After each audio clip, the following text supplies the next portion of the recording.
For anyone who lives under a rock, GCW is probably the most mainstream deathmatch promotion in the independent wrestling scene today.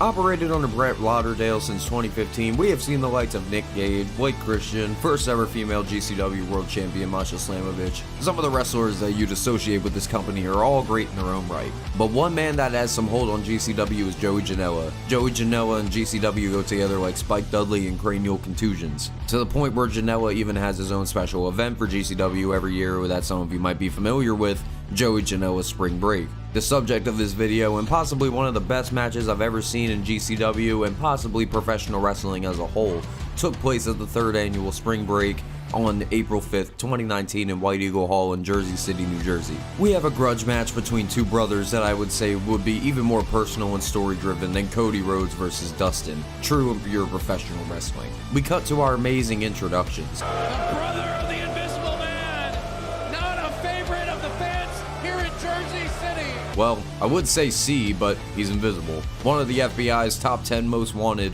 one of the most hated men in professional wrestling, Invisible Stan. We hear the entire crowd chant, "Fuck you, Stan! Fuck letting him hear it. It seems like Stan has garnered up a lot of heat recently. The referee also tries to make sure that Invisible Stan doesn't jump his brother, who makes his way to the ring right now. We see the curtain fly open and both Stan and his brother have the same height and weight.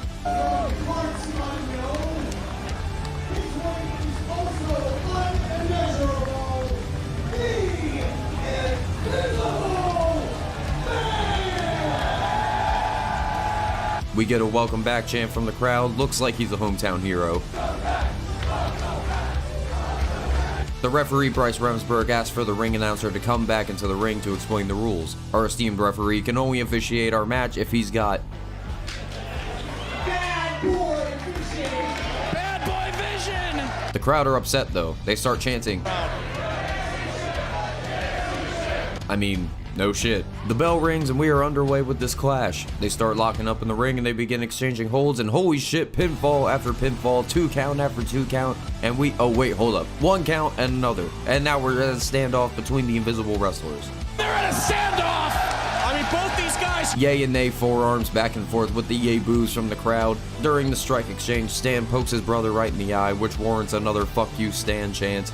Remsburg asks the GCW ring crew for a chair, and he sits down in the middle of the ring. An Invisible Man demands another chair, and Remsburg sits the chair down, and we're about to have a good old-fashioned fist fight in the sitting prone position. These two are having one of the stiffest matches I've ever seen in my life. Forget Tomohiro Ishii, forget Minoru Suzuki. This is one of the stiffest matchups I've ever seen in professional wrestling. A potential WrestleMania rematch. Remsburg notices that the Invisible Man has been busted open, and he stops the match midway to put his gloves on and check on the Invisible Man's forehead. The crowd insists that they keep fighting, and I agree. But Remsburg nearly signals the X to call the match off, but the Invisible Man stops him before he can actually throw it, and he tackles his brother to the outside of the ring as Remsburg struggles to follow them through the crowd. It's starting to get personal as they start to fight through the audience, and they have to clear a whole path for the fight. After some time, we see that Remsburg and the Invisible Brothers have fought to the balcony. Shout out to this guy's reaction, by the way. In a moment that will be forever etched in GCW history, Invisible Stan delivers a superplex to Invisible Man off the balcony, falling 30 feet onto the crowd below, who also fall down, but luckily I don't think anyone was hurt in the debacle. Eventually, Bryce Remsburg brings the action back into the ring, and we hear a "This is Wrestling" chant. Yes, it is indeed. We only get a 2 count from Stan, which I don't even know how Invisible Man could even survive that, let alone continue the match. Stan gets angry that it wasn't a 2 count and he shoves Bryce. Bryce Remsburg pushes Stan back in retaliation. Bryce turns around and then Stan takes a cheap shot and he takes out the referee. All of a sudden, Japanese wrestler Kikutaro comes to Bryce's rescue, and he takes the bad boy glasses to officiate this already 5-star clash. Kikutaro throws a chair into the corner at Invisible Stan, and Kikutaru plants Stan with a DDT. Bryce gets the glasses on and we have our count underway, but not surprisingly, Stan gets his shoulder up at 2.987. The crowd chants that was 3, and yes, if I've ever seen a 3 count, that was indeed it. Remsburg notices Kikutaro in the ring and he tries to kick him out, but Invisible Stan grabs hold of Kikutaro and he gives him a shot on the apron. Big Spanish fly off the top rope, but again, this match isn't over. Not even 5 seconds after, Invisible Man lifts up his brother and gives him a Death Valley driver into the corner through a door.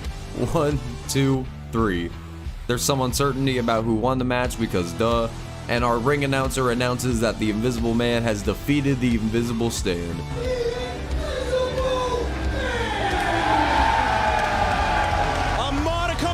retribution. As Bryce Remsburg holds up the Invisible Man's hand in victory and gives him a bow of respect. One hell of a fight from two amazing wrestlers. Invisible Man gets up on the corner and he celebrates with the crowd. Got a weird ass wrestling match or wrestling oddity that you want me to check out? Comment down below and I'll take a look at your suggestions.